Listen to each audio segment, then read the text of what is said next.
자, 시작하겠습니다. 자, 1번 문제. 까다롭습니다. 1번 문제. 논제.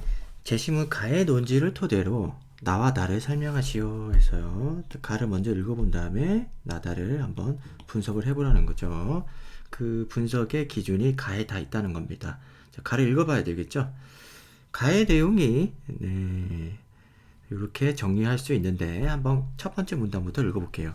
맹자에 따르면 마음과 감각기관의 활동 방식은 정반대다. 귀나 눈과 같은 작은 몸은 수동적이다. 이 작은 몸이라는 게 사실은 감각기관이라는 거죠. 이거 캐치하지 못하면 계속 힘들어요. 작은 몸은 감각기관입니다. 수동적이다. 작은 몸은 외부의 자극이 주어지면 그대로 끌려간다. 게다가 작은 몸이 외부 대상을 향해 움직이는 활동, 즉 감각적 욕망의 충족 여부는 행위자가 전적으로 결정할 수 없다. 결국엔 수동적이란 얘기죠. 수동적이고 외부 자극이 주어져야만 되고 그것에 끌려갈 수밖에 없다는 얘기입니다. 자, 그래서 외부 대상을 얻는 일은 법적 제약이나 사회적 규범과 같은 정해진 절차를 따라야 할 뿐만 아니라 개인의 의지로는 어떻게 할 수 없는 상황들의 영향을 받을 수 있기 때문이다. 수동적이다라는 말이 핵심이고 결국에는 외부 자극에 의해서 끌려갈 수밖에 없다라는 내용 필요합니다. 그 다음에 마음은 외부에 의해 추동되는 것이 아니라 하늘이 부여한 인간의 본성에 근거를 두고 활동한다. 그래서 마음의 활동은 감각기관의 활동과 달리 행위자 자신의 의지에 따라서 결과를 얻게 되어 있다. 자, 이렇게 대비해 볼 수 있겠죠. 그래서 감각기관인 작은 몸은 수동적이고 외부 자극이 주어지면 끌려가고 자기 스스로 결정할 수 없는데 마음은 인간의 본성이고 자신의 의지에 따라서 결과를 얻을 수 있다. 이건 수동적이자 반대말고 능동적이다라는 말 쓸 수 있겠죠. 이 정도는. 자, 그래서 맹자는 두 번째 문단입니다. 큰 몸이 먼저 서게 되면 큰 몸이라는 것이 역시 마찬가지로 마음의 은유적인 표현이거든요. 이거 캐치 못하면 또 힘들어요. 그래서 잘 이해해 주시고 먼저 서게 되면 작은 몸이 큰 몸을 해치지 못한다고 말한다. 그러니까 여기서는 큰 몸과 작은 몸 간의 관계죠. 그죠? 더 나아가 맹자는 감각적인 욕구를 충족하는 일이 때로는 단지 작은 몸을 위한 일에 그치지 않는다고 말한다. 자, 이거는 조금 논외의 얘기들인데 쭉 그래도 힘 빼고 읽어보겠습니다. 먹고 마시는 일과 같은 감각적 욕구와 관련된 활동은 작은 몸을 기르는 일이다. 그런데 큰 몸이 먼저 서 있는 상황이라면 감각적 욕구와 관련된 활동은 단지 작은 몸만을 위한 일이 아니다. 먹고 마시는 일을 즐긴다 하더라도 의롭고 예에 맞게 하려고 노력한다면 그 일은 작은 몸뿐 아니라 큰 몸을 위하는 일이기도 하다. 따라서 이런 경우에 감각적 욕구와 관련된 작은 몸의 활동은 큰 몸의 활동에 종속되어 있다라고 말할 수 있다. 그래서 작은 몸이 이제 욕구를 충족하기 위한 여러 가지 활동들이 예에 따라서 의롭고 예에 맞게 활동하려고 한다면 그건 역시도 마찬가지로 권장될 수 있는 일이다. 라는 거죠. 그게 아니라 작은 몸의 의지에 상관없이 그냥 수동적으로 따라가기만 하면 그건 부정적이라는 거죠. 그렇게 이해를 해볼 수 있겠습니다. 결국에는 큰 몸이 먼저 서게 되면 해치지 못하게 된다. 이 말은 작은 몸의 활동은 큰 몸의 활동에 종속되어 있다라는 말로 할 수 있습니다. 세 번째 문단은 좀 더 확장해서 얘기하고 있어요. 자, 세 번째 문단을 보시면 작은 몸인 감각기관이 외부 대상에 끌려가 무절제하게 욕망하게 탐닉하게 되는 경우 그 책임은 마음에 있다. 책임은 마음에 있다. 두 번째 문단과 세 번째 문단은 결국 같은 얘기죠. 그래서 큰 몸이 서 있을 때 감각적 욕구를 채우는 것은 좋다는 거예요. 예에 맞게 행동하면 좋다는 거죠. 그런데 세 번째 문단에서는 그게 아니라 무절제하고 욕망에 탐닉하게 되는 경우, 그러니까 큰 몸이 서지 않은 경우, 작은 몸이 마음대로 할 경우 그것은 책임이 마음에 있다라는 거예요. 이는 각 개인이 저지르는 잘못과 그 책임의 소재를 말해준다. 언뜻 보기에 각 개인이 저지르는 잘못은 감각기관의 활동으로 발생하는 것으로 보이지만 실제로는 마음이 제 역할을 하지 않았기 때문이다. 예를 지키지 않았기 때문이다라는 거죠. 자, 그래서 우리 몸에 무언가 있기 때문에 잘못을 저지른 것이 아니라 마음이 무언가를 하지 않기 때문에 잘못을 저지른다는 것이죠. 마음이 제 역할을 해나갈 때 마음은 눈, 귀, 코, 혀, 피부 등의 오감과 같은 몸의 다른 부분들을 이끌어갈 이끌어 각 개인을 책임감 있는 존재로 형성해 나가게 한다. 마음의 활동에 감각기관의 활동도 따라가게 되어 있는 것이다 라는 겁니다. 그래서 마음을 붙잡는 일은 수양에서 중요한 과제가 되었다. 감각기관이 마음대로 무절제하게 욕망에 탐닉하게 하지 못하도록 마음이 뜻을 잘 붙잡아야 한다. 그것이 수양이다 라는 겁니다. 그래서 전반적으로 마음과 감각기관에 대한 관계와 그 다음에 마음이 해야 될 일, 이런 것들을, 이런 역할을 중심으로 글을 쓰고 있습니다. 그럼 이 기준으로 그러면 제시문 나와 달을 해석을 해본다면 별거 있겠습니까? 그래서 결국에는 마음과 감각기관, 큰 몸과 작은 몸을 나눠줄 수 있는 부분들이 있겠죠. 구분할 수 있는 부분들이 있을 것이고, 그리고 마음이 책임을 다 하지 못해서 그 감각기관이 그죠? 무절제하게 욕망을 충족하는, 무절제하게 욕망에 탐닉하게 되는 이런 부분들이 또 나오겠죠. 그것을 비판해 줄 수 있으면 비판하는 그런 답안을 쓰면 되겠습니다. 자, 그 다음에 나를 한번 실제 들어가 보겠습니다. 나에서는 기행문인 것 같은데요. 내가 처음 요동에 들어섰을 때 바야흐로 한여름이라 떼약볕 속을 가는데 갑자기 큰 강이 앞을 가로막으면서 시뻘건 물결이 산더미같이 일어나 끝이 보이지 않았다. 이는 아마 천리 넘어 먼 지역에 폭우가 내린 때문일 것이다. 홍수가 난 거죠. 그래서 강물이 굉장히 많이 불어 있어요. 그래서 흙탕물도 많이 섞여가지고 지금 색깔도 아주 무시무시하겠죠. 막 일렁일 텐데. 자, 그래서 두 번째 문단.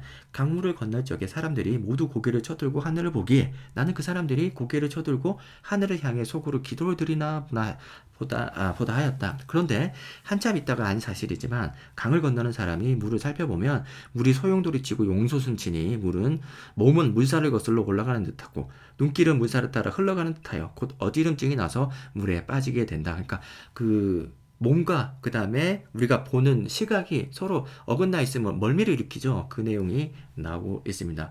그러니까 우리가 예상하지 않은 대로 보이는 대로 몸이 움직이는 게 아니라 막 마음대로 이렇게 움직이니까 통제가 안 되니까 뇌에서 판단이 정확하게 되지 않아서 어지럼증이 난다는 거죠. 그러니 저 사람들이 고개를 쳐든 것은 하늘에 기도를 드는 것이 아니요 물을 외면하고 보지 않으려는 짓일 뿐이었다. 또한 잠깐 새의 목숨이 왔다 갔다 하는 판인데 어느 겨를에 속으로 목숨을 빌었겠는가. 이렇게 해서 눈으로 보는 과정에서 굉장히 두려움이 느껴지고 멀미가 나기 때문에 하늘을 보면서 아예 보지 않으려고 한다는 거죠. 이렇게 합니다. 그 다음에 두 번째 문단, 세 번째죠. 이와 같이 위태로운데도 강물 소리를 듣지 못하였다. 요동 벌판이 평평하고 드넓기 때문에 강물이 거세게 소리를 내지 않는 것이다 라고 모두 말하였다. 그러나 이는 강에 대해서 잘 모르고 한 말이다.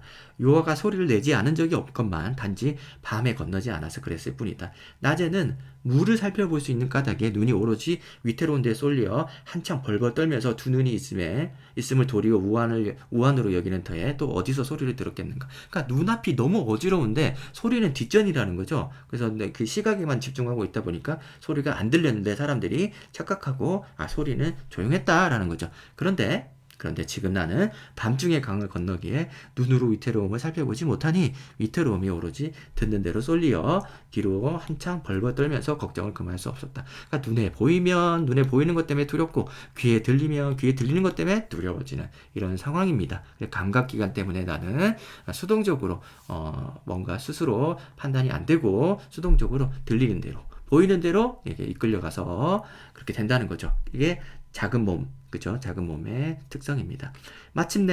나는 마침내 이제 도를 깨달았도다 합니다. 마음을 차분히 다스린 사람에게는 귀와 눈이 누를 끼치지 못하지만 제 귀와 눈만 믿는 사람에게는 보고 듣는 것이 자세하면 자세할수록 병폐가 되는 법이다. 이렇게 얘기하고 있습니다. 작은 몸에 집중하면 병폐가 된다, 안 된다라는 거죠.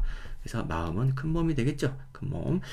방금 내 마부가 말에게 발을 밟혔으므로 뒤따라오는 수레에 그를 태웠다. 그리고 나서 말의 굴레를 풀어주고 말을 강물에 둥둥 뜨게 한 채로 두 무릎을 바짝 오그리고 발을 모두어 말 안장 위에 앉았다. 한번 추락하면 바로 강이다. 나는 강을 돼지처럼 여기고 강을 내 옷처럼 여기고 강을 내 몸처럼 여기고 강을 내 성정처럼 여기었다. 그게 마음의 자세죠. 결정이죠. 마음이죠. 마음. 그러니까 마부가 다쳤으니까 어때요? 마부 앞으로 뒤에 태우고 내가 이제 말에 탄 거야. 자리를 바꾼 거죠. 근데 이제 강을 건너는 사이에 뒤에 술에 탔을 경우에는 그래도 그나마 좀 안전해 보이는데 말에 탔으니까 어때요? 굉장히 위태롭죠. 옆으로 조금만 기우뚱해도 강물에 떨어진단 말이죠. 그런데 마음속으로 한번 각오를 하니까 앉거나 누워서 지내는 것처럼 편안했다라는 겁니다. 보이든 들리든 상관없이 내 마음이 이미 각오를 하고 있으니까 그런 것들이 나에게 누를 끼치지 못한다는 거죠. 이런 내용이 나오고 있습니다.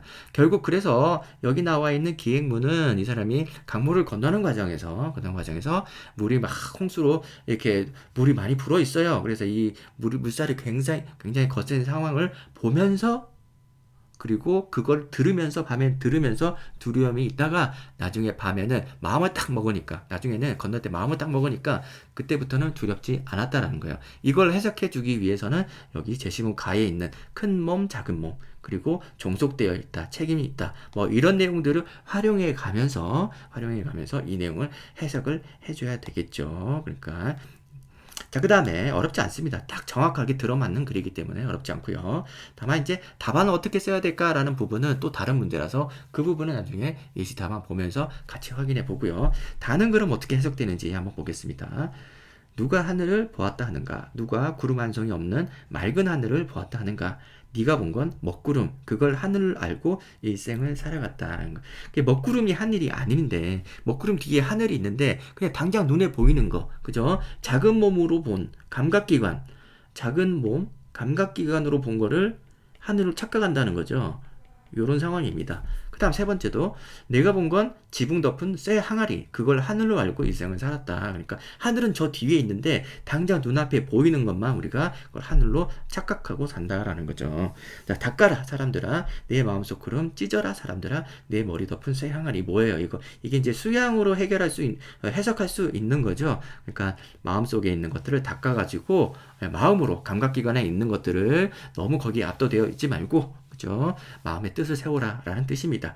그래서 아침 저녁 네 마음속 구름을 닦고 티 없이 맑은 영혼의 하늘, 이게 진짜 하늘이죠. 진짜 하늘을 찾으라는 거죠. 그래서 쭉쭉 읽어보면 이렇게 해서야 비로소 살아갈 수 있다는 거죠. 그렇지 못하면 거짓된 삶이라는 거죠. 하늘을 착각하고 사는데 그게 진짜 인생일 리 없겠죠. 진짜 인생을 살기 위해서 이렇게 수양을 하라는 겁니다. 티 없이 맑은 하늘을 봐야 된다라는 겁니다. 수양을 해야 된다. 마음의 뜻을 세워야 된다. 감각기관에 종속되지 말자라는 겁니다. 그렇게 해서 답안을 완성을 해야 되는데, 자, 예시를 한번 보겠습니다. 어디까지 가니? 네, 여기 있습니다. 자, 우선 가를 정리를 해줘야 됩니다. 그래서 가의 내용 어떻게 정리했는지 확인해 볼게요. 자, 맹자는 우리 몸의 감각기관과 마음의 관계를 통해 써야 되는 거죠. 자, 인간의 본성과 의지의 중요성을 강조했다. 그래요. 근데 이 문장은 글쎄요. 좀 더 읽어보겠습니다. 그에 따르면 감각기관은 외부 대상의 반응에 욕망을 충족시키는 방식으로 작동하는 반면, 감각기관에 대한 설명을 하고 있어요.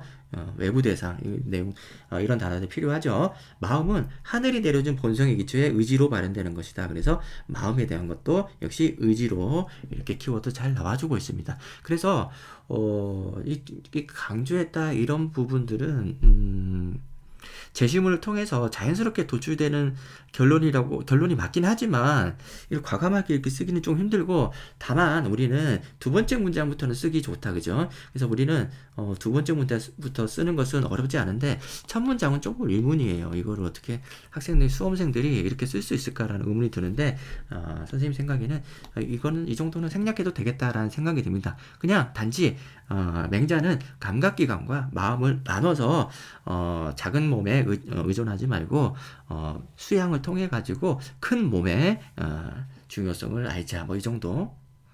결국 이 내용이긴 한데 그렇습니다. 자, 마음이 제대로 작용하지 못하면 감각기관의 반응에 이끌려 외부 상황에 압도되거나 현상을 잘못 인식하게 된다. 그러므로 큰 몸에 해당하는 마음을 통해 작은 몸에 해당하는 감각기관을 관리 통제해야 한다고 보았다. 이러한 관점에서 보았을 때 이렇게 하고 있습니다. 여기까지 쓰고 있습니다. 근데 이 내용이 과연 이게 제시문을 그냥 순수하게 정리한 내용인가라는 부분에서 조금 의문이 되니까 너무 재구성을 많이 했어요. 선생님 생각에는. 제 생각에는 이렇게 정리를 하면 좋겠어요. 첫 문단으로 가보겠습니다. 첫 문단 가면은 여기서는 몸과 감각기관을 설명하고 있지 않습니까? 그래서 감각기관은 수동적이고 외부 자극이 수동적이고 마음은 인간 본성이고 자신의 의지에 따라서 능동적으로 결과를 얻을 수 있다. 그리고 두 번째 문단에서 이 부분이 제일 핵심이죠. 작은 몸의 활동은 큰 몸의 활동에 종속되어 있다라는 부분, 이 내용이 포함이 그 다음에 서술되면 되겠고, 두 번째는 마음의 뜻, 지향을 붙잡는 일은 수양에서 중요한 과제가 된다. 이걸 위해서는 이것도 필요하죠. 그래서 이 세 가지 내용들을 합쳐가지고 하나의 뭐 한두 문장 정도로 정리를 하는 게 맞는 것 같아요. 그래서 다시 한번 제시해 볼게요. 수험생이 쓸 수 있는 가를 정리하는 가장 뭐라고 그래야 될까요? 상식적인 방법. 첫 번째 문단을 정리했을 때 몸과 마음의 대비 나왔다. 차이점이 나왔다. 두 번째 문단에서는 큰 몸이 작은 몸을 포함한다. 작은 몸은 큰 몸에 종속된다. 라는 얘기를 하면서 예에 맞게 행동하면은 행동해야 된다라고 얘기하고 있고, 그 다음에 작은 몸이 잘못한 것은 큰 몸의 책임이므로 이런 어떤 수양이 필요하다. 이렇게 그냥 순수하게, 그죠? 순진하게 정리를 하면 되지. 이렇게 답안에 예시 답안처럼 이렇게 재구성하는 것은 물론 좋지만 어려운 일이라고 봐요. 꼭 이렇게 해야 된다라고 생각하는 학생이 있을까봐 다시 한번 문단의 순서대로 선생님이 다시 한번 정리를 해줬는데요. 그렇게 써도 됩니다. 똑같습니다. 너무 이거는 이 내용은 학생들이 좀 겁먹을 수 있는 내용이니까 선생님이 방금 제시한 대로 쓰면 적절할 것 같아요. 자, 그 다음에 이러한 관점에서 볼 때 나의 필자가 하룻밤에 9번 강을 건너면서 강물 소리에 압도되지 않고 마음 편히 건널 수 있었던 것은 큰 몸인 마음을 차분히 다스림으로써 작은 몸인 눈과 귀가 강물에 현혹되지 않았기 때문이다. 이렇게 쓰는 것도 너무 좀 어렵다, 그죠? 이렇게 쓰기 힘듭니다. 굉장히 절차탁마한 글이에요. 이제 다듬은 글이라는 거죠. 그래서 우리가 답안을 쓸 때는 이렇게까지 다듬어 가지고 시험 시간에 쓸 수가 없어요. 이렇게 쓰면 되죠. 자, 이렇게 화자가 강물을 건널 때 처음에는 그 강물의 그 어떤 어지러운 모습을 보고 눈에 현혹되어 두려움을 느꼈다가 밤에는 그 어떤 그 시끄러운 소리, 압도적인 소리에 의해서 또 두려움의 공포에 떨었지만 나중에는 마음을 다스림으로 해가지고 편안하게 강을 건널 수 있었다라고 얘기를 하면 그만이에요. 이렇게까지 이거는 너무 정리된 의견이라 수험생이 쓰기는 힘들다라는 겁니다. 그래서 감각기관, 작은 몸에 의존했을 때, 눈과 귀에 의존했을 때 두려움을 겪었지만은, 큰 몸을 다스림으로써, 마음을 다잡음으로써, 그 공포를, 두려움을, 우리가 이제 극복할 수 있었다. 이렇게 쓰면 되겠습니다. 그리고 다를 한번 볼게요. 반면, 다의 화자가 마음속 먹구름을 닦고 머리 위에 쇠 항아리를 찢어 맑은 하늘을 보라고 한 것은 사람들이 큰 몸인 마음을 수양하지 않아서 외부 대상을 잘못 파악한 것으로 보았기 때문이다. 이건 역시 우리가 다시 쓰자면 맑은 하늘을 제대로 보지 못하고 먹구름과 쇠 항아리를 우리가 하늘이라고 착각하게 된 것은 우리가 감각기관 작은 몸에 의존했기 때문이다. 이건 잘못된 것이고 우리가 수양하여 진정한 하늘을 보자. 그죠? 수양, 마음을 다스려 하늘을 볼 수 있어야 되겠다. 마음을 다스린다는 것은 닦고, 그죠? 그 다음에 찢어. 이렇게 하면 되겠습니다. 우리가 이제 수험생 입장에서, 학생 입장에서 쓸 수 있는 글은 이런 글이지 이렇게 아주 잘 정리된 글은 아닐 수 있다는 겁니다. 너무 겁먹지 마시고 방금 선생님이 제시한 대로 이렇게 줄줄 쉽게 쓰면은 답안이 완성이 됩니다. 자, 우선 여기까지 하겠습니다. 질문 있으면 댓글로 다세요.